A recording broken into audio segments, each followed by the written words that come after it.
Okay, so welcome everyone to the Sec 3 Chemistry and Physics Head Start program. The goal today is simple.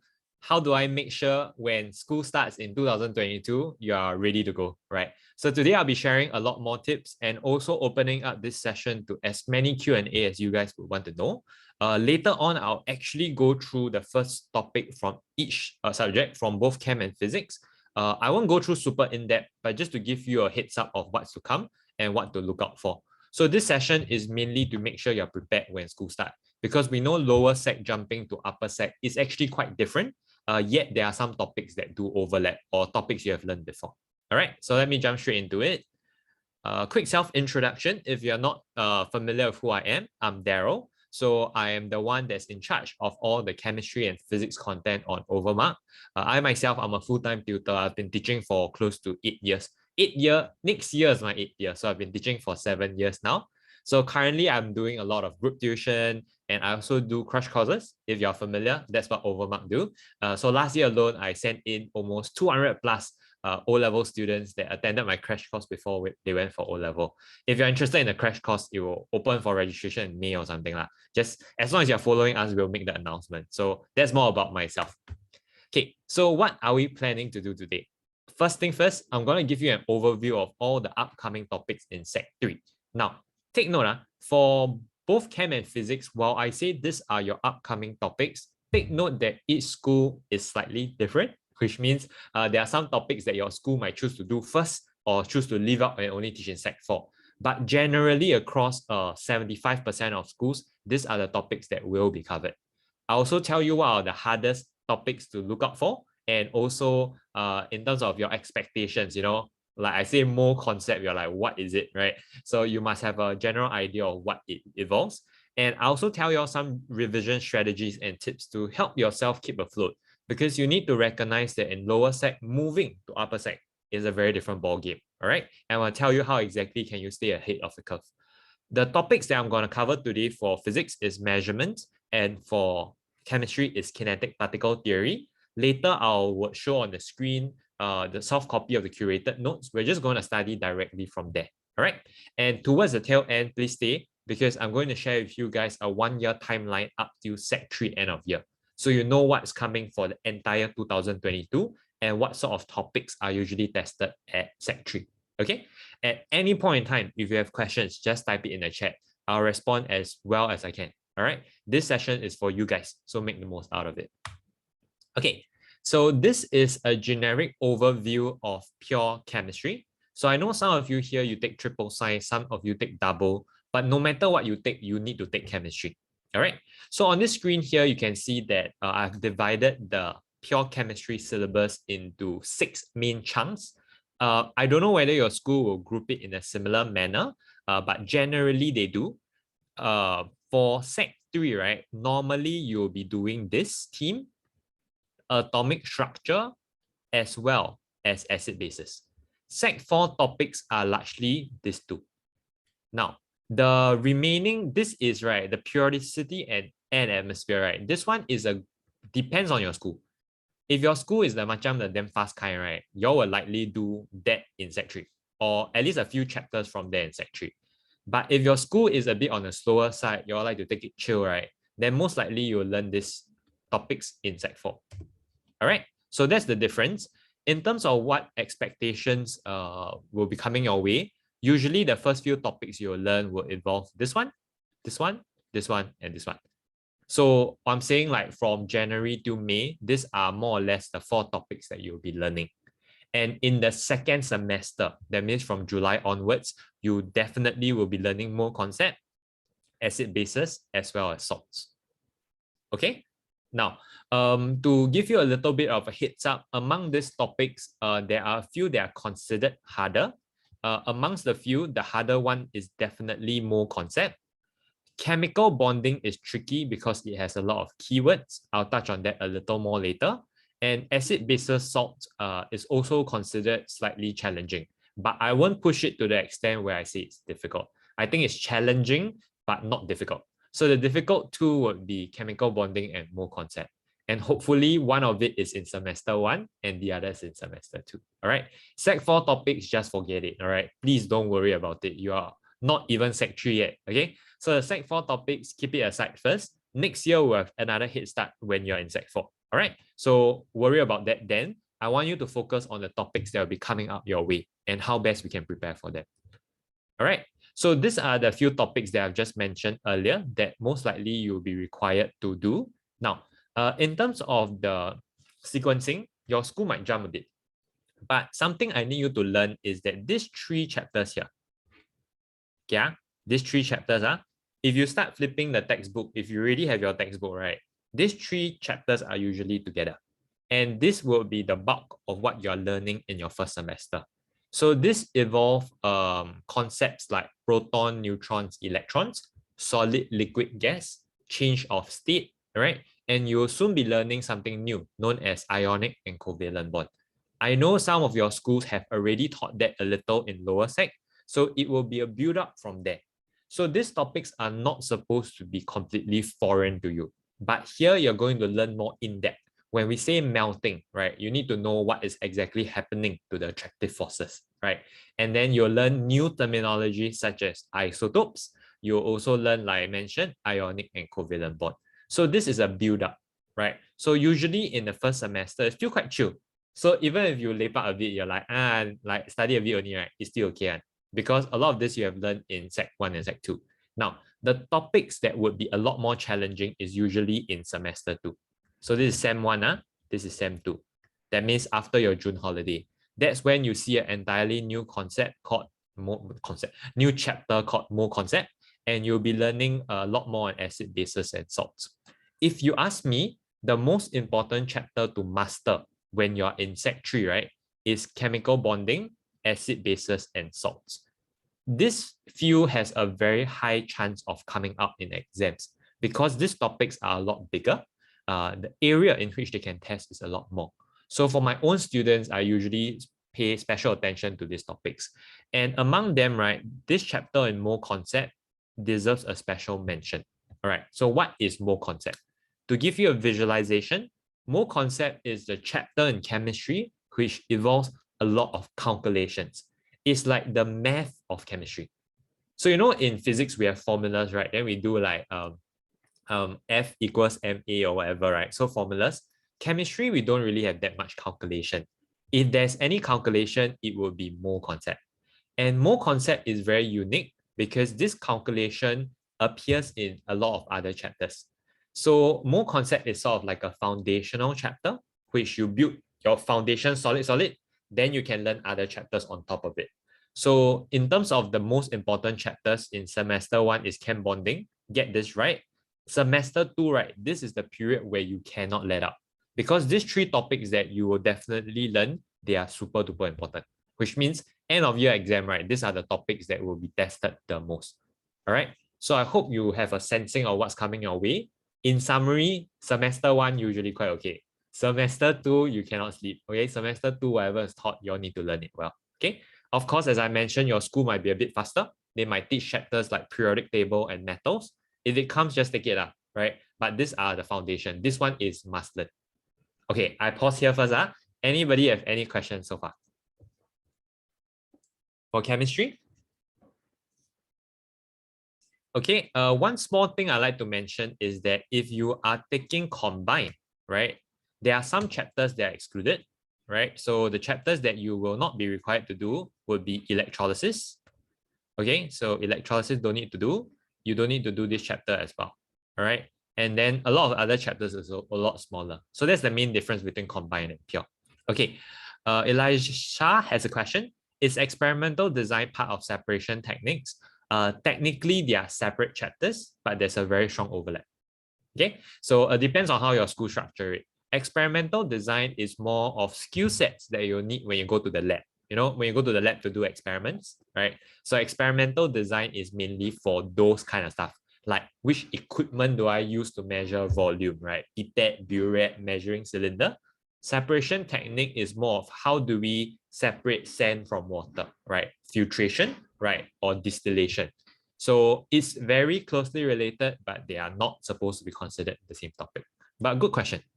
All right. Anybody else have any questions here?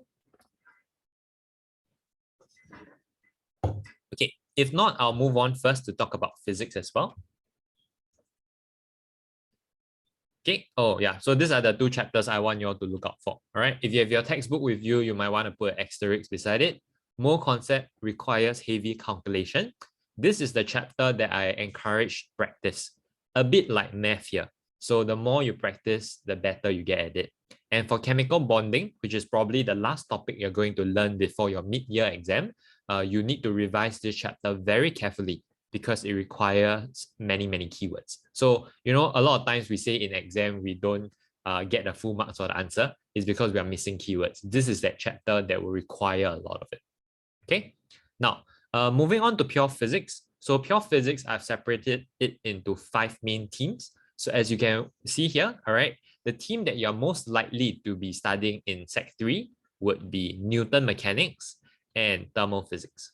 All right. Some schools that are faster might even do up to waves. These two are strictly Sec 4 topic, which means no school should be doing these topics before end of year. I mean, unless your school some insane shit, then they just want to chong. But I think that will be a bit too fast. So the maximum you'll reach is waves. All right. Largely, the first 2 teams are almost guaranteed to be a Sec 3 thing. Now, in the entire of your semester 1, you'll largely be doing these topics. All right. So that means you're from January to May, right? These are the topics that you will be doing. All right. For thermal, you usually learn them in term 3, and even some of these topics in term 4. Okay, amongst these topics, what are the ones you would want to look out for? All right. The truth is, for Newton mechanics, you should have learned some of this back in Sec 1 or Sec 2, depending on how your school structures it. All right. But the chapter that I'll say I'm the most worried about usually for my students is under moments and under pressure. So pressure, so far what you have learned in lower Sec is force over area. In upper Sec, you'll be learning things like liquid pressure as well as atmospheric pressure. So those are very foreign concepts that you might struggle to grasp. For moments, it's about the balancing one, right? Whether it's clockwise or anti-clockwise. This chapter, the chapter is easy, but the questions are difficult. So these are usually the 2 chapters I'll look out for the most. For thermal physics, thermal properties involves a lot of calculation. So this is another chapter that you'll need a bit of practice to learn to take care of units and stuff. Of course, I don't want to overwhelm you right now by just giving you a heads up on what are the topics to look out for. All right. So these topics here are usually the scarier ones. For waves, right, light is a very big chapter. Light is split into 3 components. You will have learned some semblance of reflection, even refraction.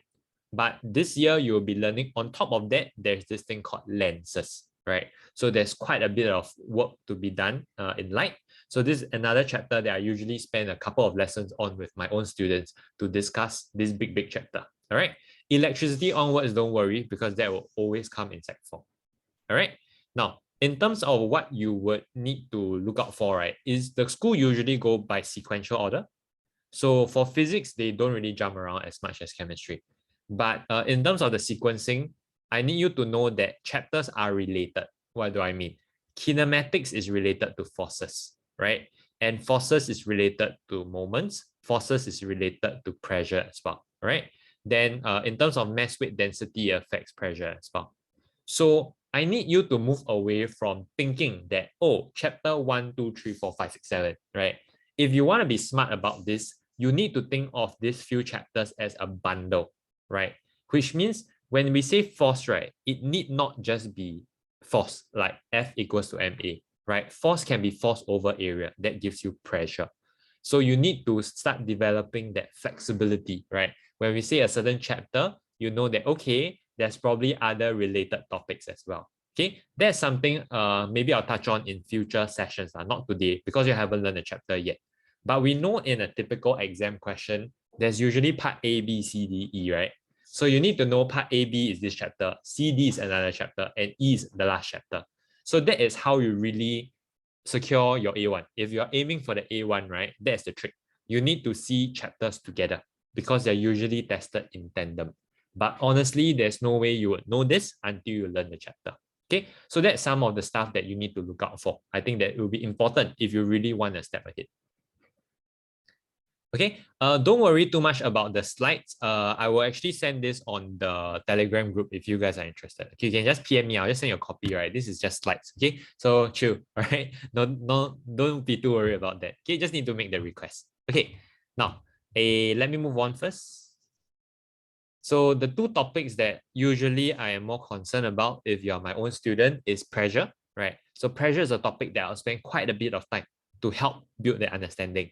And as I mentioned earlier, thermal properties, there's a lot of calculations here, right? So these are the kind of chapters you would want to spend more time thinking about and spend more time mastering, okay? Enough about this, let's move on. Okay, now, I think these are two important revision strategies that I want you to start picking up or start learning for yourself, right? Number one, okay, whenever you learn a new topic or after you supposedly learn that topic in school, you need to learn to quiz yourself, which means you need to think of it as, okay, now I've learned the chapter, right? How do I know whether I truly know the chapter? The best way is to try and recap and test yourself. For example, after you learn this chapter, ask yourself, what is it that I've learned from this chapter that I remember, right? And then you say, okay, this chapter has concept A, B, C, D, E, all right? And then you go back and check the book. Do you miss out any concept that you're supposed to know, right? And the best way to actually check for your own understanding is to think about it. Am I able to explain this chapter to my friend, right? If you are confident that you know the chapter, imagine your friend sitting down and they're learning the chapter for the first time. Are you able to tell them what's in this chapter and what concepts there are? So if you're able to do that, you can then confidently tell yourself that, hey, I think I sort of mastered this chapter. So this is in terms of the content portion. I always say 50% of the battle is won if you got your content. The other 50% you need to know is all about the practice here. So you see, content is just information. Information that you understand, information that you can bring out, right? Information that you're able to use in an exam. But you need to know that exam is questions that are being asked, right? So these questions, right, whether you're able to answer them, you require the content, but you need to be familiar with how questions are set, aka what kind of questions will be set for this topic. So the other 50%, if you want to work towards the A1, you have to start with practices. Because doing the practices will give you an idea of, okay, so this concept, that's how they will test it, right? We say diffusion, for example. How would they test diffusion in chemistry? There's usually two main question types. If you're able to solve both of them, or even if you're not able to, after you do your corrections, now you know how to solve. Then that is when you know you're secure because you know your content and you know what kind of questions are coming up and how to solve those questions. Okay, so usually what I do is I try to keep a balance between revising content and practice.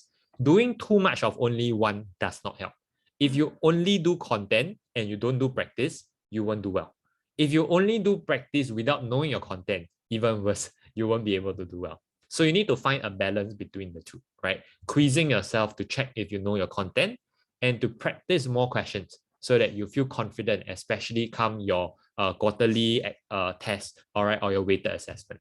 That's usually the best strategy. Okay. Any questions so far?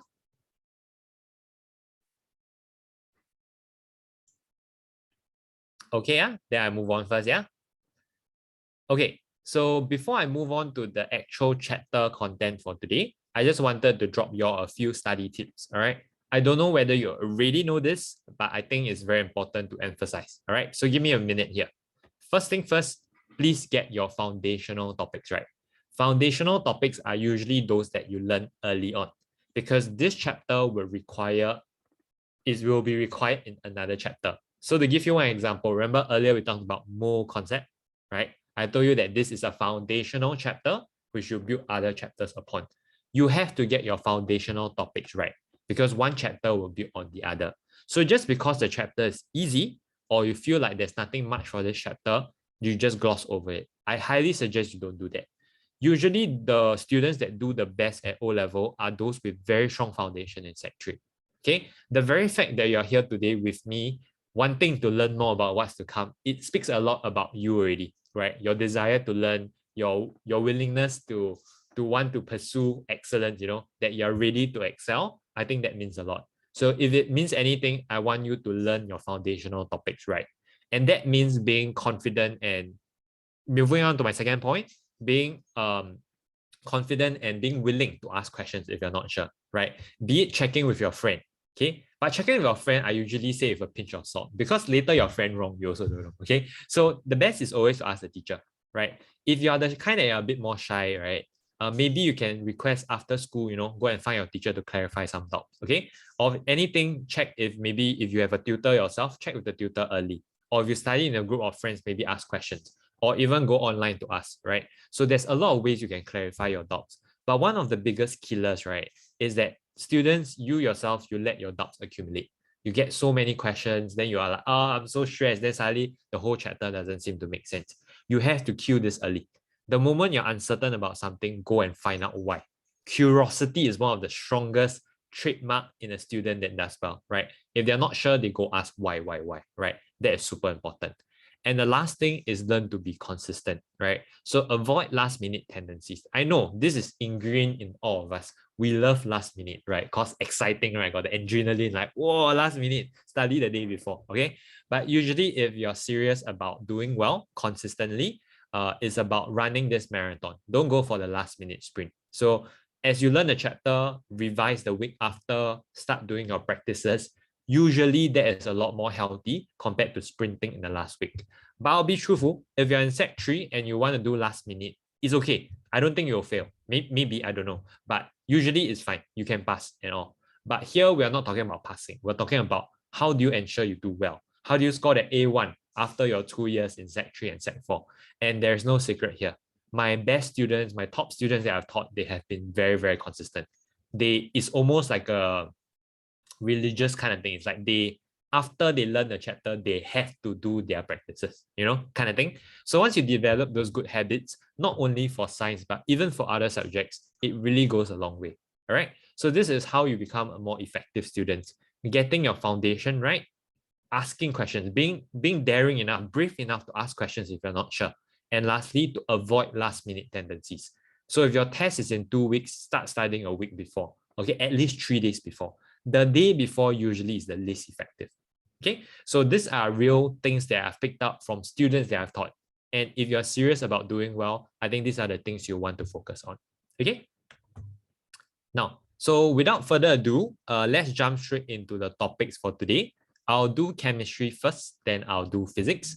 But assuming you only take chem and you take chem and bio like double, right? And you don't take physics, I think you can go and chill for that 20 to 30 minutes and come back at the end, because I'll be sharing the 1 year timeline, as well as opening up a Q&A segment where you guys can ask me anything related to school, CCA, life, doesn't matter. I'm here to chat. Okay, so maybe we start off with chemistry first. All right, so let me share my screen.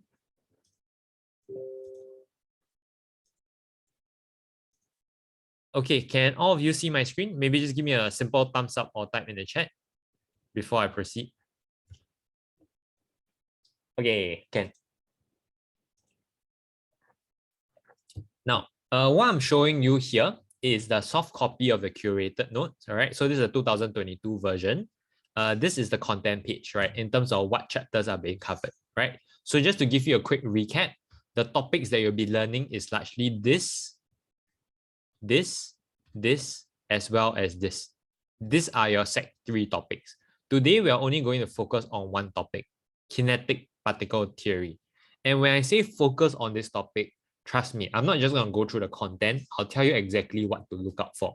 Now, I know you probably don't have your school notes yet, because hell, you're not even in school yet, right? Okay, you haven't go your class yet. There's no way you have your notes. But if you already have your textbook with you, it might be a good practice to take out and highlight some of the things that I say. But even if you don't have it, I think it's fine. Just listen in, look at how this chapter is structured and what to look out for. All right. Now, let me jump straight to the topic. Okay. So this chapter is called kinetic particle theory. It should not come as a big surprise to you, because this chapter contains things that you should be very familiar with.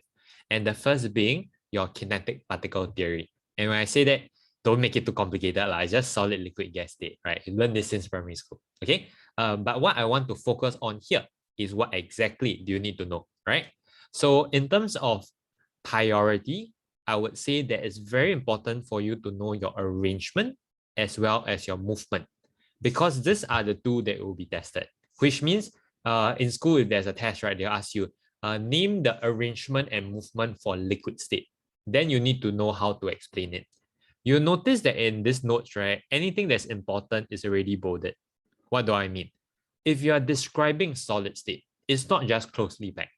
You have to say closely packed in an orderly arrangement. For liquid state, for example, you would say loosely packed, but not just loosely packed, in a disorderly arrangement. For gas, it will be random and far apart. So when we emphasize on keywords, it means that you do not leave out one or two words, right? You need to include the whole package in, right? So if you're wondering, hey, why do I not get the mark? Then you need to go and argue with your teacher and stuff. Most of the time is because you missed out keywords. Give you all one quick tip.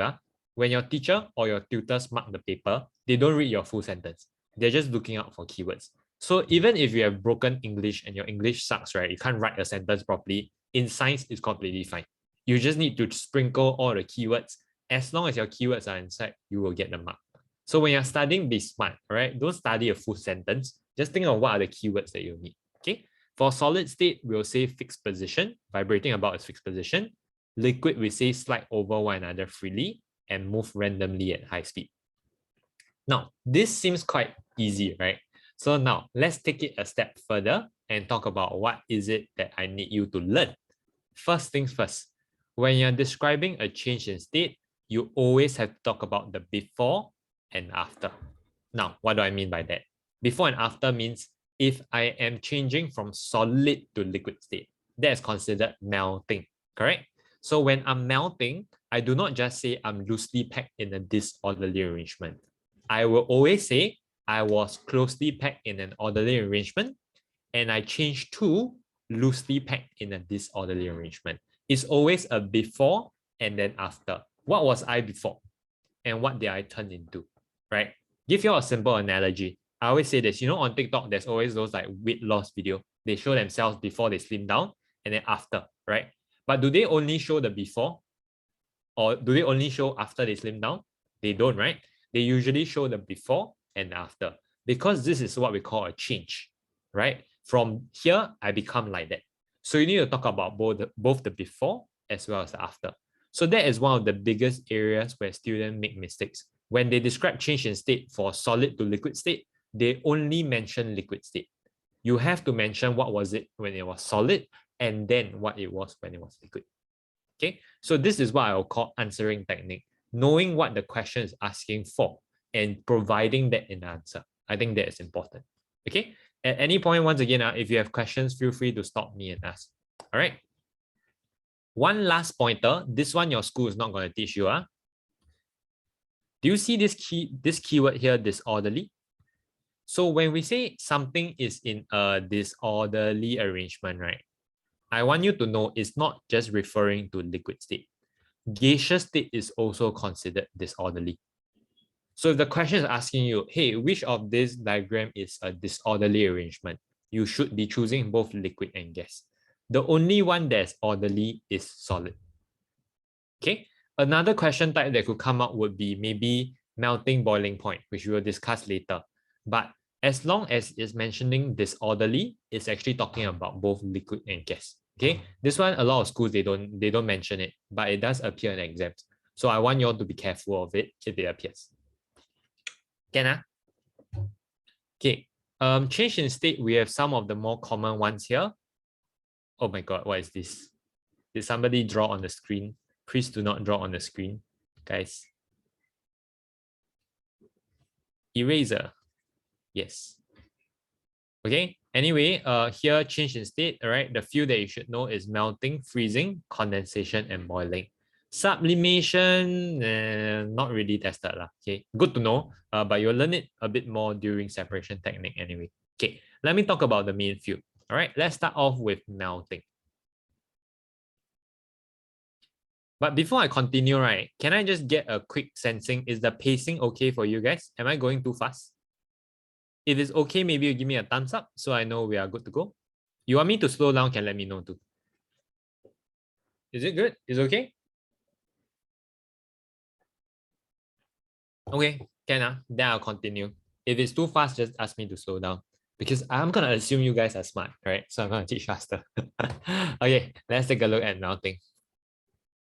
Okay, I'll go slightly faster if there's anything. All right. So for melting, right, what you want to look out for is here. You see this part that I highlight here? Do you notice that the temperature here actually remains constant? Right? So the first thing I need you to learn is that when ice is melting, it melts at a fixed temperature. So what would you need to look out for? I need you to know that the temperature remains constant. All right, so this is what you need to know. But what do you need to understand is that the temperature remains constant because the heat energy absorbed is not used to increase the temperature, right? I'm using the heat energy absorbed and it's used to overcome the forces of attraction. What does this mean? In solid state, can you see my particles are held closely packed in an orderly arrangement? So it's very, very tight. And the reason why it's very tight is because there's a very strong attractive force holding it together. So imagine, right, all your particles are here and I'm squeezing it together. There's a strong attractive force binding them together. In order for my solid state to loosen up to become a liquid state, I will need to overcome my attractive forces. The moment I'm able to overcome it, now is loosen up. My particles have a little bit more wiggle room. And that's when it turns from solid to liquid state. Can you all visualize that? I don't want you all to be memorizing this, all right? This is a simple concept that if you think about it, you can sort of visualize it, right? Being held very tightly together in its fixed position because of a strong attractive force. But the moment you overcome this attractive force, the particles can loosen up. So they now become liquid state. So that's how it works. So during melting, heat energy is absorbed to overcome the attractive forces. That is why the temperature does not increase. Okay, so previously when they absorb heat, they increase temperature, right? But now when they absorb heat, instead of increasing the temperature, they are using it to enable a change in state by overcoming the forces of attraction. At this point in time, as your ice is turning into water, you will contain both a mixture of your ice as well as your water. Okay, so only after melting ends, then your liquid can increase in temperature. So during during melting itself, this is the point in which you have a mixture of solid and liquid. Can follow or not? Y'all know what's important? Y'all know what's the point of emphasis here? Okay, the part where it changes in state. All right. Now, I want to give you another quick tip is that if you go over to boiling, do you notice boiling same thing as well? Temperature here is constant. Can see? Same thing, temperature is constant because heat energy absorbed is used to overcome the forces of attraction. In other words, please do not study this separately. They are the same thing. Keywords used here is exactly the same. It's just that instead from solid to liquid, now is liquid to gas. So once again, a mixture of liquid and gas is present. So when you're revising, right, you just need to revise either melting and boiling because the keywords used here will be the same. Okay, so melting boiling is about heat energy absorbed to overcome attractive forces. That is the keyword. Now, let's move on to freezing instead. Okay, so what happens during freezing? No surprise here. What do we notice about the temperature? Temperature here is once again constant. So if there's anything you learn, you have learned that as long as there's a change in state, the temperature remains constant. This time around, instead of heat energy being absorbed, heat energy is actually being released. And because it releases heat energy, it balances the cooling process. By right, the temperature is supposed to be dropping, right? But because here you are releasing heat, the temperature will increase. So one decrease, one increase, they balance out. That is why during freezing, the temperature remains constant. And if you notice here, it's a directly opposite relationship, right? Heat energy absorbed, heat energy released. And of course, we know that melting and freezing, they're opposite processes. So that's something else you can remind yourself. Okay, so for freezing, heat energy is released, and the release of heat energy balances the cooling effect. That's why temperature remains constant. Okay, It might not make 100% sense to you now, but that is why after the lesson, all right, or in your school when they teach it, you will want to spend a bit of time to go and recap. Okay. The tip is the same here. Condensation, you take a look at the keywords.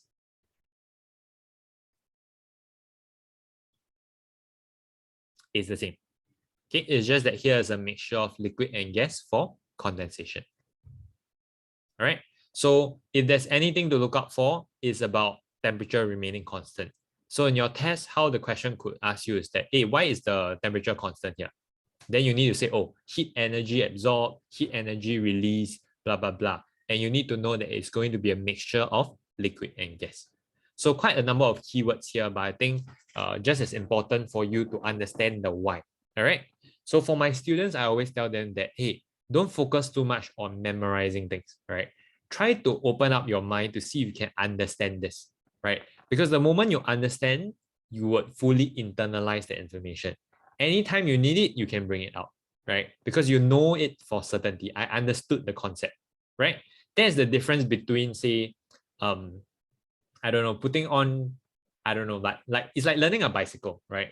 The moment you learn how to ride a bicycle, you won't forget it. It's the same as understanding a concept. The moment you hit that, aha, I get why it's like that now, that's when you can fully keep that knowledge with you without worrying that you'll forget about it. Okay, so try to go and understand these portions if possible. All right, if not, I'm going to move on to a new concept. All right, this is known as diffusion. I'll just give you a bit of time to read this portion before I carry on. And cause I want to drink water.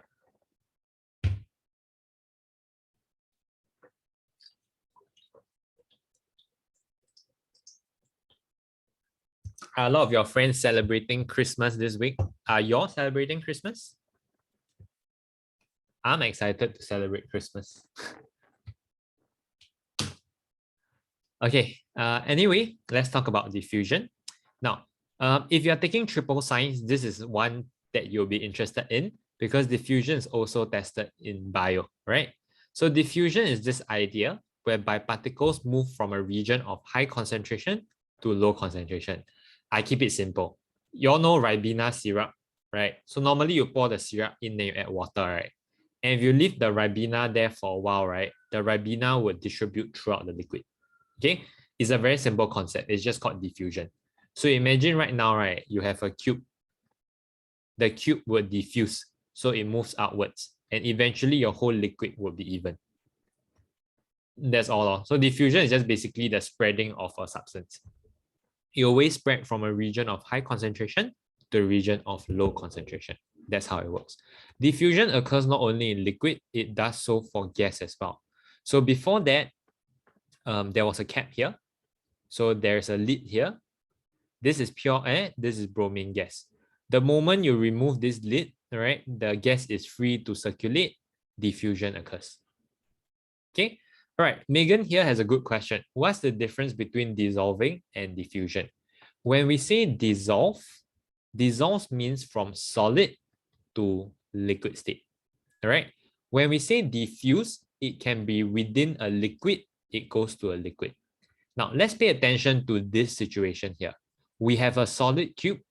The solid cube undergoes diffusion. All right. Did the solid cube dissolve? Probably as well. So you can dissolve and diffuse. But when we say diffuse, it is purely just the spreading of molecules. There shouldn't be a change in state. So diffusion is purely about the movement of molecules. Dissolving is a change in state. That's the difference. One's a movement, one's is a change in state. Can you have both at the same time? Yes, you can. A sugar can dissolve first, right, in hot water before it diffuses throughout your tea. That's how you sweeten your coffee and your tea. All right. But for example, if you add milk to coffee, the milk is already in liquid state, it will only diffuse. Now your whole coffee is milky, right? So that's the slight difference between diffusion as well as dissolving. Megan, I hope I answered your question. Okay. Here I think Callista is saying that diffusion is from a higher concentration region to a lower concentration down a concentration gradient. Technically, you're right, but that is more of the bio definition. In chemistry, the definition just needs to be higher concentration to lower concentration. Good enough. So bio is a bit more specific because in chemistry, what you'll be tested on more is the rate of diffusion. In bio, they want to study the definition of diffusion very well. But in chemistry, what is going to be tested is more on what are the factors affecting diffusion. All right. But you're right, you're not wrong. It's just that your definition is a lot more precise. Okay. Now, the two factors that will affect diffusion, number one, is the mass of particle. Keep it very straightforward. The heavier your particle is, the slower the rate of diffusion. All right. So my student always tell me, why you fat shame? A heavier person can run very fast. Okay, maybe a lighter person tend to run faster. Okay, keep it very straightforward without shaming anybody. If you take a look at ammonia here, ammonia is NH3. If you go to your periodic table and you calculate the mass of ammonia, ammonia is 17. Hydrochloric acid is HCl. Okay, H is hydrogen, Cl is chlorine, total mass 36.5. So as you're comparing between ammonia and hydrochloric acid, since ammonia is lighter, it will travel and diffuse faster. Meanwhile, for hydrochloric acid is heavier, so it moves a shorter distance. So when they eventually meet, they form a white smoke. And this white smoke will always be closer to the hydrochloric acid because the rate of diffusion is different because they have different mass. This is going to be an actual question that you can see in your exam. Okay, for diffusion, there's usually two question types, and this is one of them. So you put something on the left, something on the right. Why does it not form in the middle? It's because one of them traveled further because it is lighter. Makes sense, right? Not that complex, right? Nothing to memorize, right? Okay, so you just need to know the heavier the particle, the slower the rate of diffusion. The second thing that will affect your rate of diffusion is your temperature. The higher your temperature, the faster the rate of diffusion. Basically, at higher temperature, your particles move faster. If your particles are moving faster, obviously the rate of diffusion will be faster. It's like if your Grab driver drives very fast, right? He'll deliver the food very fast, right? Correct? So it's the same idea, lor. So if your particle is moving faster, your Ribena can diffuse from point A to point B faster. That's all. But in terms of what is going to be tested in the exam, mass of particle is a lot more highly tested compared to temperature. Temperature is more for physics. Yeah, there's a slight difference. Okay, so you're clear what to look out for? The heavier one travel a shorter distance. That's mainly it. Okay, remember I said that there were two main question types. This is the first one. These are the kind of questions you will get if you do your practices. Then you're, oh, okay, this is how diffusion is tested. Okay, second one, this one. So you see in the curated notes, there are some commonly tested questions at the end of the chapter. So this gives you a sensing of what could come out in your test. All right, I just want to go through this question, commonly tested question one. Okay, this one is a bit more complicated, so follow me closely. All right, here we have two gases, nitrogen and carbon dioxide. Nitrogen is N2, carbon dioxide is CO2. All right, the first thing I need you to know is the mass of nitrogen and the mass of carbon dioxide. Okay, the mass of nitrogen, if you check your periodic table, is 14. But take note that nitrogen usually exists as a diatomic molecule, which means they are a pair. So nitrogen don't go alone. Nitrogen usually bond with another nitrogen, and then they buddy, they go around. So when we say nitrogen gas, right, it's saying that it's an N2 molecule. So 14 times 2, the mass of nitrogen is actually 28. CO2, we all know this, all right? Just do a quick math. Total mass is 44. Okay, at this point in time, maybe I'll ask for answers in the chat. Which one diffuses faster, nitrogen or carbon dioxide? Can you type your answer in the chat?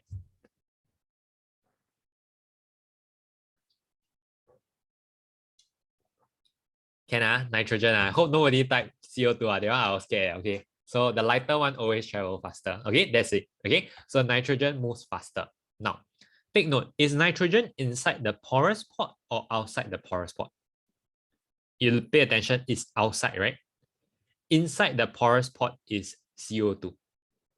So now, consider, if my lighter one is outside, what this means is that nitrogen will diffuse in a lot faster compared to how fast carbon dioxide can diffuse out.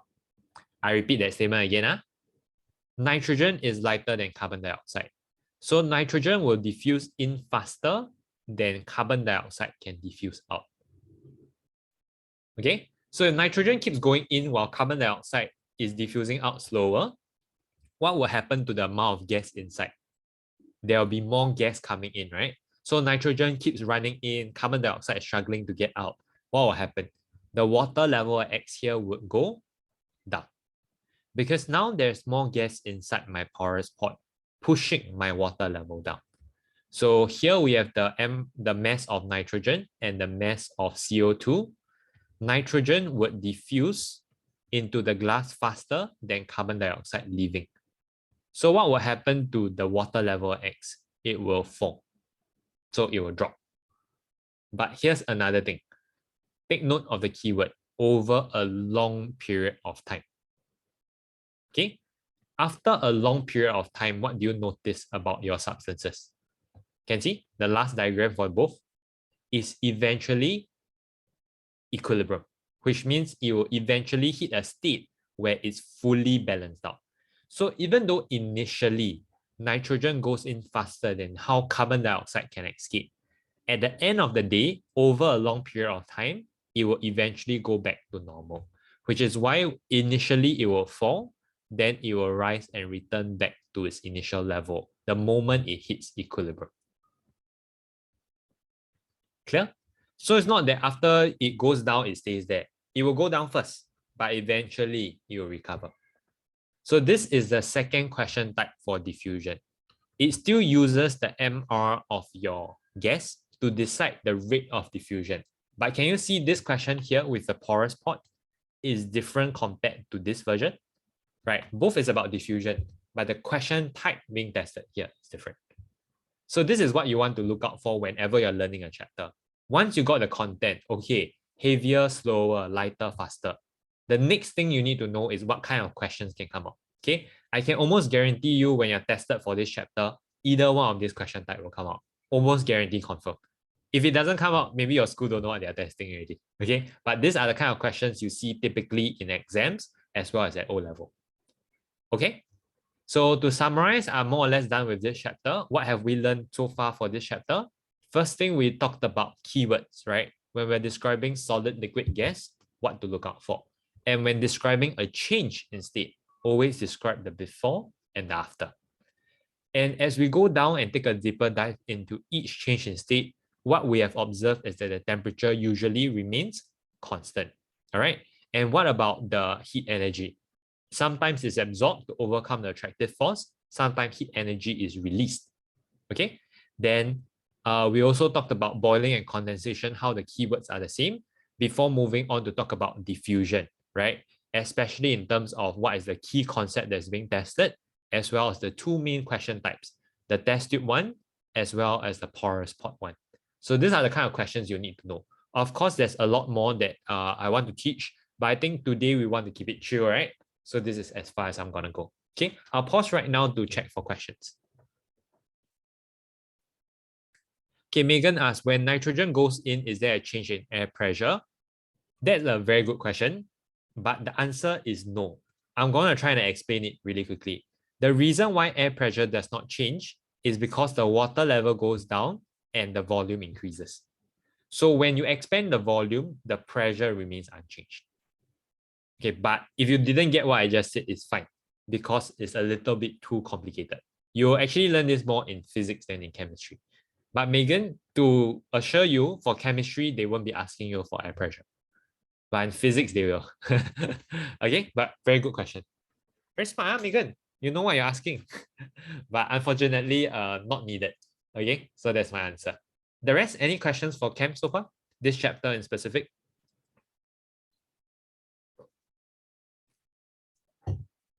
Okay, if everybody is good, maybe I'll move on to physics. All right, then we'll go on to talk about the Q&A at the end of the session. Okay, moving on to physics. Physics, the first chapter you learn, right, is confirmed measurements, like guarantee plus chop. This is the only chapter your school will teach in the first few weeks, okay? Unfortunately, this chapter is not as easy as it seems. Okay, so let's talk about what's easy and what's difficult. Okay, now, the easy part is learning the SI units. This is the easy part. Okay, so the few that I really want you to pay attention to is the three that I've highlighted. This is truly what you'll need when you start learning the first 7 chapters, knowing that length is in meters, mass is in kg, and time is in seconds. All right. Now, with that being said, right, you think that, oh, easy, like I confirm know my units, right? Like, what the hell? Why are you talking about this? Trust me, the school, right, is going to torture you. For example, time, right? You know what they're going to do in the exam? They give you in minutes, right? There are a lot of students who will just divide by minutes. But then you need to remember that actually time is in seconds, something like that. Then mass, maybe they just do in grams. Then you need to remind yourself, okay, no, I need to change it to kg. Or length, they give you in cm, right? Then you have to convert it to meters. So this is like more of like the onus is on you to recognize that, hey, I need to keep in mind my SI unit, right? So what is SI unit? SI unit is the correct base unit for a measurement, right? So what it means is that length, yes, there's centimeter, there's millimeter, but when I'm considering what is the original SI unit, what it signifies is usually in meters. Okay, now there's one small one that I like to highlight here. I know normally when we take temperature, right, we use a thermometer, right? They say, oh, I take temperature, what is my degree Celsius, right? Like your, by right, 36.5 like that, right? That's your body's temperature. But the truth is that the SI unit for temperature is actually in Kelvin. It's like, who is this guy Kelvin? Okay, no. This Kelvin is the unit for temperature, not degree Celsius, but Kelvin. Is Kelvin and degree Celsius related? Of course, but the proper SI unit for temperature is actually in Kelvin. And take note, is written with a capital K. Now, quick question. What is the issue if I write it as a small letter K? Anybody knows? The clue is that it's on the same page as the page that I'm showing now. So what's the issue if we write small k? Anybody knows? You type in the chat.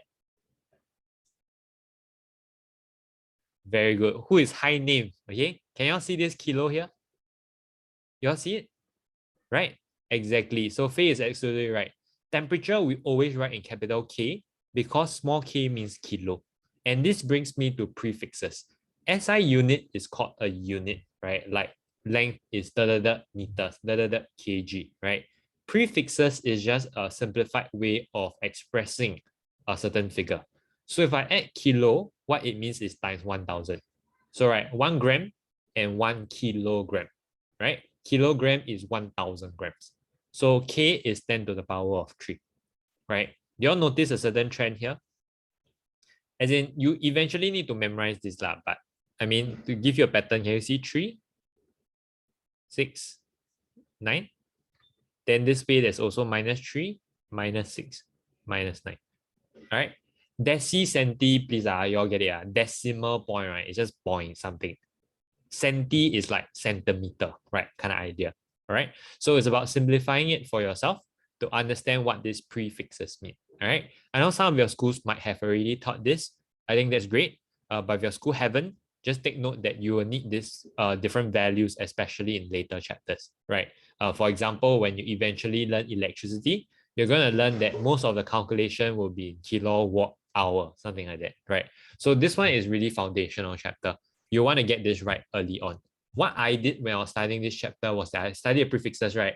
Okay, I go and do something else. After 1 to 2 hours, I try to recall if I can get all of it right. If I can't, I just keep trying. After I get it right, like 3 or 4 days in a row, I know it's inside me. So that's how I test myself. Okay. If anything, you can already find this in your textbook. So you got nothing to do this week, right? Just keep memorizing your prefixes. Then you're gonna thank yourself come the test. Because everybody is like, what is this weird S like U but not U shape? Then you know, easy is micro, 10 to the power of -6. That's all. So you want to be next level, go and start memorizing your prefixes. Okay, confirm we'll need in an exam. All right. Okay, next, the big one in this chapter would be scalar and vector. All right, I'm hoping that you have learned this to a certain extent in lower sec, all right? Knowing that scalar quantity only has magnitude, but vector has both magnitude as well as direction. Scalar quantity includes things like distance, time, mass, even energy, things that you cannot have a direction. It's just like a value. Meanwhile, vector means it has both magnitude and direction. For example, velocity and acceleration is a certain direction, right? We accelerate and run in a certain direction. Or force, we have to push in a certain direction. Or weight, directions always acting downwards. So that's how it works, right? Magnitude direction means it's a vector. Now, if you are confused or you're not very, you feel like, I kind of get it, but I'm not very familiar with it, I tell you what, it's okay, right? Because in the next few chapters that you're about to learn, you will learn things like distance, displacement, velocity, force, pressure, energy. So the next few chapters, they will come out. So you have another time to learn scalar and vector again. So for now, I just need you to know what's the difference between scalar and vector. Then learning each individual terminology, wait till you reach that chapter, then you worry. Okay, so don't be too worried about scalar and vector for now. Okay, as well as this vector addition, this one we'll learn it, okay, not we lah, but by right, you will learn it when you do forces. Okay, of course, my students, they will learn it with me when they reach forces, but this one, don't be too worried because you'll learn it not only in physics, but in E-math as well. So you'll learn this twice. This is something that goes across two topics. Okay, now, the one I want to pay attention to is this. This is the hardest. This is the monster of the chapter. Okay, there are two equipments you need to be learning, Vernier Caliper and micrometer screw gauge. Let's do them one by one. Okay, I give you maybe a good 1 minute to look through before I talk about it.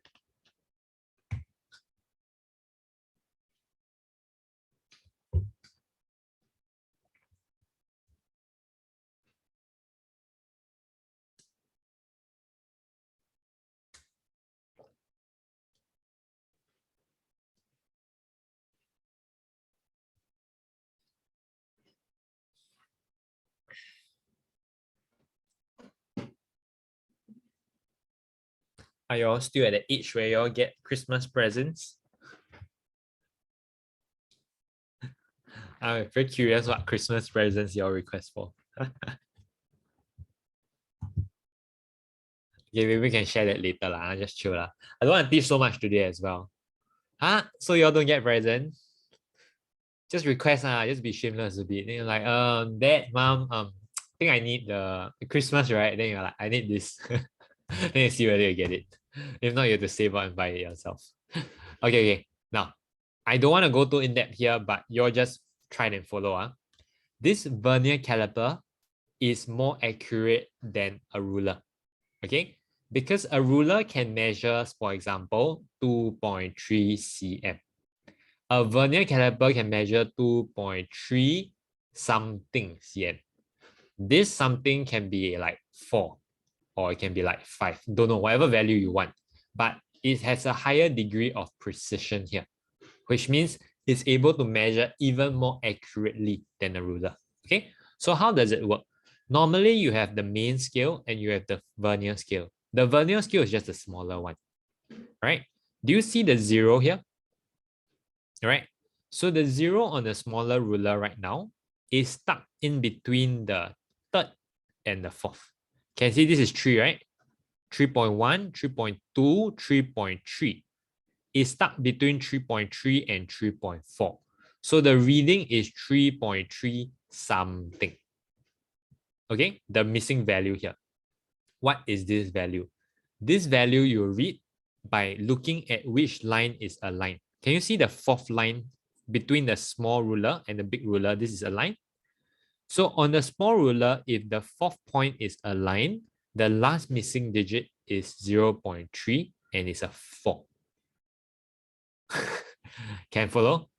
So the trick here is to read 3.0, 3.1, 3.2, 3.3. So I write 3.3 first. Then I look for the line that aligns. The 4th line here aligns, right? 0, 1, 2, 3, 4. The 4th line applies. So when it aligns, you can write 3.34. That's all. So this is how you measure using a vernier caliper. Your school will bring you to the lab or the teacher will bring this to the class, then he cap, right? Then they'll try to show you the value. But at the end of the day, it's simple. You just need to learn how to read this. And will this come out? Of course. All right. So if you are taking your first few tests, confirm come out. Right? I mean, this is one of the major concepts. But here comes the more difficult part, right? Assuming you learn how to read. If you read like 10, 20 of them, you will get it. It's quite easy. You just need to get the hang of it. The difficult part is this thing called a zero error. This is where it kills students, right? Zero error is a very annoying thing. It means that, hey, I got this equipment, then this equipment malfunction. Okay, then how how do I do with it? You can't replace the equipment. You have to keep using it. So what do we do? Okay. So what you do when you have a vernier caliper with a 0 error, it means that, hey, before I even start measuring, I got excess 0.01 cm. Can you see the 0 between this and this is not aligned? I zoom in a bit more. Can you see? It's like there's a gap, right? So this means like I cap right, cannot cap properly. There's a gap, all right? So this gap is 0.01. So later on, I measure my object, right? My object is 3.34. I started off with excess 0.01. So what is my actual reading? Can I type in the chat? I repeat again. I measure already is 3.34. But before I started measuring, there was already 0.01. So what is the actual length of my object?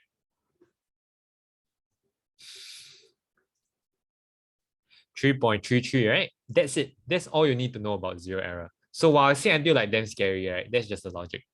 Okay? Like before you step on a weighing scale, it says 1 kg already, right? Then you go onto the weighing scale 50. That means your actual weight is 49. So if you have a positive 0 error, all we have to do is to subtract that error. Okay? So to rectify any 0 error, you just minus that 0 error. So here is 0.01, right? I just take that away. Then that is my actual value. So that is what we call rectifying a 0 error, to find out what's the actual value itself. Now, the one that you want to double down and make sure, like in the exam, if you see this, your goosebump need to stand one, right? Is the negative 0 error. Okay, so negative 0 error means I haven't measured, I get a negative reading already. So what does that mean? It means that later on when I measure, I need to add back that negative 0 error. So if you take a look, right, if my measurement is 3.34 and my 0 error is negative 0.02, can you see I'm actually subtracting my 0 error? But minus means what? It becomes plus, correct? So what is my actual value? It will be 3.36 cm. Correct, that is, you're absolutely right. So negative 0 error means I haven't even measured, it gives me a negative reading. So when I actually measure it, I need to add back that negative value. So in other words, from a math standpoint, you always subtract your 0 error, be it a positive or negative 0 error. But there's one thing you need to learn. This is the very important part. Let me zoom out a bit. Okay, in the notes, you see that there's boxes like this, right? The boxes highlight to you where are the common errors, right? So the common error you need to look out for here is that for negative 0 error, we need to read from the back, right? Earlier, do you see this, the 0 error for this one? We say that the first line is in line. So my 0 error was 0.01. Here, my 5, 6, 7, 8. My 8th line is aligned. Did I write 0.08? I didn't. It is negative 0.02 because I need to calculate from the back. So where do you think is the mistake that most students will make? They count from the front. Then they minus 0.08 or plus 0.08. Then that's when everything goes down the drain, all right? So negative 0 error, you need to remind yourself you measure from the back, all right? So if you have your notes with you, right, you want to write that down somewhere with a big asterisk so that you don't forget this, all right? This is going to be the most commonly made mistake in your upcoming test, all right? Assuming the student didn't really pay attention, this one confirm GG, okay? All right, here is the next equipment called the micrometer screw gauge. Okay, before that, right, wait, I'll go back to a question. I think Jay has a question. If it's between 3 and 4, how do you choose? So I think you're going back to this situation, right, whereby the 0 is between 3 and 4. You always choose the in front one. Because it's somewhere between 3 and 4, right?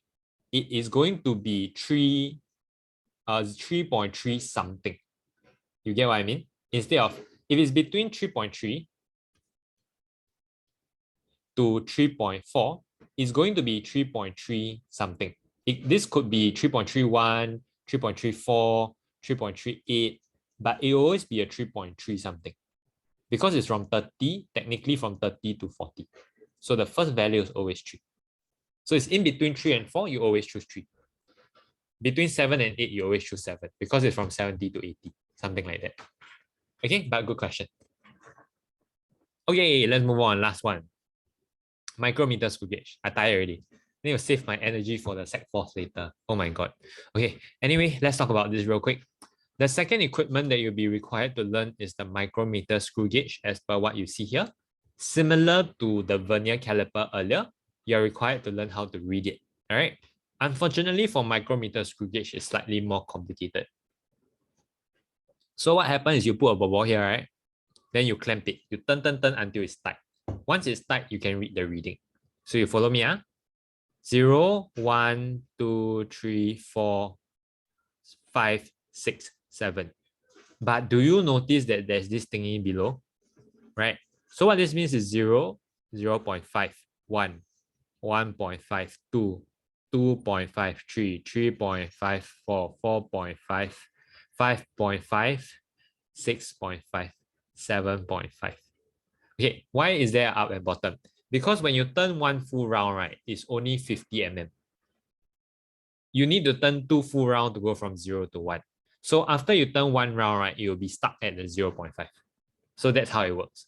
So for this one here, right, can you see there's 7, but there's also 7.5. And then this line here is aligned to 24. So what has happened is that it was 7.50 mm. Then you add in another 24 mm. That's why the total length is 7.74 mm. Like I say, don't be too worried. You need a few tries. Usually after 20 times of reading, you'll be fine. I don't want to go into detail here, but there's 0 error as well. Okay, same thing. If it's excess, you subtract it. If it's negative, count from the back, you add it back in, or you minus your negative 0 error. But once again, this is the part you would want to look out for. Okay, of course, the rest of the chapter will involve a bit of a pendulum bob experiment, and of course, some other question types that usually comes out. But all of this, when you learn the chapter, you'll be fine. I think what I'm more focused on is telling you where and what kind of mistakes to avoid. All right, maybe I'll pause here to check for any questions before I go back to the revision tips. Okay or not? Does upper sec look scary now? Actually, okay one lah, don't be too worried. Okay, let me go back to the slide and finish off this session well. Okay, what you see here are your key milestones. Of course, your school will have a little bit more tests here and there, but usually in May, you will have a mid-year exam. All the topics that you have learned from January to April will be where you'll be tested. And usually your CCA will be quite busy here. So if you're thinking of planning for your mid-year exam, for myself and my own students, we typically start preparing in mid-April because the early May is usually where the exam is. So you need to give yourself a good 2 to 3 weeks, assuming you're going to try hard for it and you want to do well. Take note that this mid-year exam might not come in the form of a full exam. It might be in the form of a weighted assessment. That depends on your school. Okay, then in terms of your term 3 weighted assessment, this might come in the form of an actual test or project itself. It really depends on how your school wants to structure it. Okay, but the big one is always your Sec 3 end of year. This is usually in the middle of a September or late September, some even early October. But we will have another session like this when we hit that point. The weightage is usually a lot more heavy. There's a larger tendency to test on topics that you learn in semester 2. So remember, we went across what will be taught in which part of the year. Then the earlier topics usually mid-year exam more. Then the ones you learn newer like acid bases, more concept, thermal is usually more in your Sec 3 end of year. Okay. Noah, I will be uploading this recording, so maybe you can read back again, but I'll try not to go back to the notes already lah, since we're already on the slides. Okay, hope for your understanding, yeah? Okay, if not, this is largely what you'll be looking forward to. I think before we end today's session, I just want to give you a bit of a broader overview, because you need to know whatever you study in Sec 3 and Sec 4 will appear at O levels. So it's different. In Sec 1, whatever you studied is useless compared to what you are needing in Sec 2. Like you can throw away your Sec 1 knowledge and still do well in Sec 2. It's different for O levels. O levels, whatever you learn in Sec 3 and 4, everything will be tested equally. So I think right now, as you're moving on to Sec 3, I want you to ask yourself, where do you see yourself in 1 year's time after Sec 3 end of year? And where do you see yourself in 2 years' time, right? When you're taking your O level. So I want you to think about a little further rather than just the next test or the next exam. What is the final goal for you? Ideally, have you ever thought about where you want to head to next? I always say this, exam, I don't think is important. Like whether you do well in exam or not, right? I don't think it determines who you are or your success as a human being. But doing well in the exam gives you options to go to the next destination that you want to go to. So let's say you see yourself going to a JC, right? You're like, yeah, I kind of like their uniform. All right, a lot of my seniors in that JC. Go and take a look at what's the entry score for that JC, right? And see, based on where you are right now, okay, according to your own end of year exam, you know, your B3, B4, A1, I don't know, and where you want to go to, right? Would doing what you're already doing right now help you get there?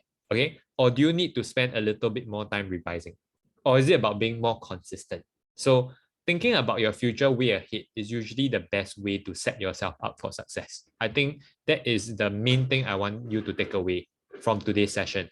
And I think the very fact that you're here on a holiday during Christmas week, listening to me talk about your head start, it shows something about you that you want to achieve and you have high expectations for yourself. But in order to achieve those lofty expectations, you need to put a plan in place. You need to understand, okay, is what am I doing now sufficient? Or do I need to work on a certain aspect of it? So throughout the next 2 years, beyond just learning new stuff, learn to develop your character as well. Is it that I need more determination, all right? Or do I need more discipline, right? I think of those extrinsic stuff would help you more likely succeed. And based on what I've seen across my students, there are some things that are consistent throughout students that do well, right? They have high expectations for themselves. And I think that is the most important thing, that they eventually set themselves up for success. All right.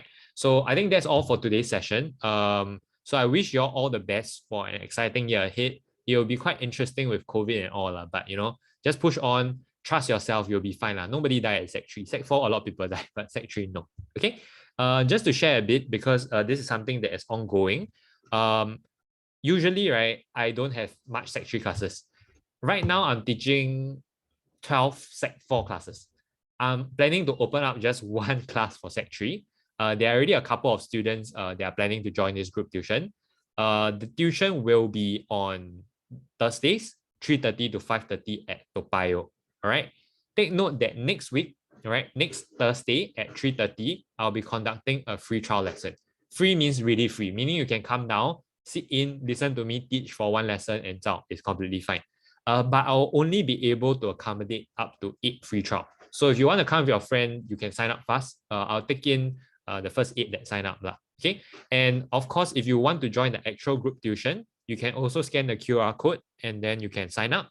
I'm only going to be able to take up to 8 students. This class is for both physics and chemistry, which means week 1 we do chem, week 2 we do physics, then we'll keep alternating, which means I'll be taking you all the way from Sec 3 to Sec 4 to O level. Good news is that any student that I taught for more than 2 years, all of them got A1. So that one, I don't know whether I can keep up the streak, but it's a record that I'm proud to share. But of course, if you don't think you need tuition, don't need sign up. So you can study by yourself first. But if you like the way I teach and you feel like, okay, this might be something for me, you can come for the free trial first. If you're very sure and you want to secure your slot straight away, you can sign up. The first lesson will only start on 6th January. Okay, so only when school reopens, it will always be on Thursdays. All right, 3:30 to 5:30. Okay, if you have any questions, you can let me know right now. All right, the nearest MRT is Toa Payoh. It's like a 2-3 minute walk from the MRT station. Okay, Toa Payoh MRT. The good news is that you will get a set of the curated notes. So the one that we saw earlier, you'll get a physical copy for both chem and physics for free. Every single week we'll do a worksheet. All right, and these worksheets are based on the latest test and exam questions. So the kind that will appear in your exams, you will get a first-hand experience and you'll do them first. So that is more or less how the lessons will be structured. So it'll be mainly taught by me. I will only have one class for Sec 3. All right. If you want to join me at Sec 4, there will be a lot more classes, but it will be a year later. So assuming you want to get your foundation right and everything set in place, you want to like aim for A1 kind, right? It works, okay? But just say first, if you come for group tuition, right, it means you're aiming for A1. Okay, I don't aim for anything lower than that. Okay, that's my style. Right? I think I have about 5 to 10 minutes now. All right. So if you have any questions, you can let me know. Answer it directly, just type in the chat. Okay. If not, you want to drop off, up to you already. Okay. So what will be covered during the trial lesson? I'll inform those that sign up and let them know what topic is being covered. Okay, nearest MRT is Toa Payoh. Okay, the question don't have to be related to tuition. I can ask me anything about upper sec now.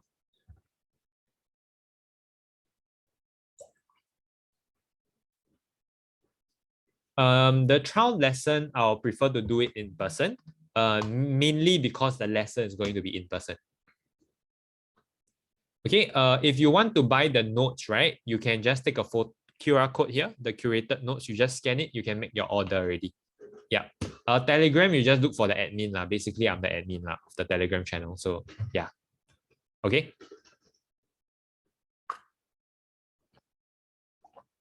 Okay, if you go for the curated notes order form, what you'll be ordering is a physical copy that you'll get in 2 to 3 days. Okay. You are allowed to bring your friends for the trial lesson, as many as you want to. Yeah, it's free lah. So if you all want trial lesson, just come by lah. But sign up fast law because I only have 8 slots. The classroom can only have 8. Okay, do I think making notes is necessary for science? I think making notes is a lot more important for science as compared to, say, math or other subjects.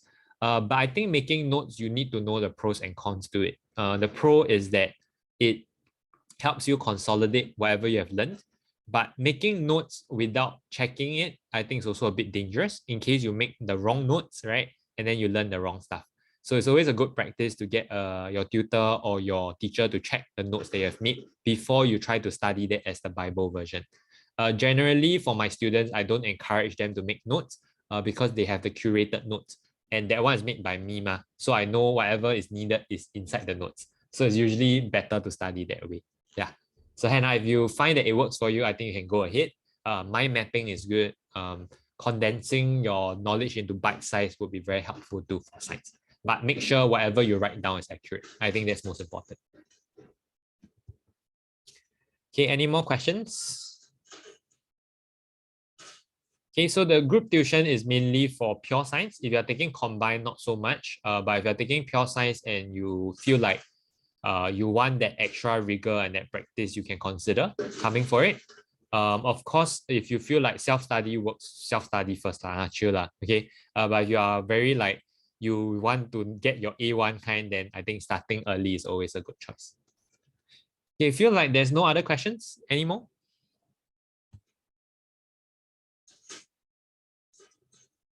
Okay, just hoping for my opinion on this. You did quite well for your subjects. Should you stick with your current style of studying next year? I think if you found something that works for you, go for it, right?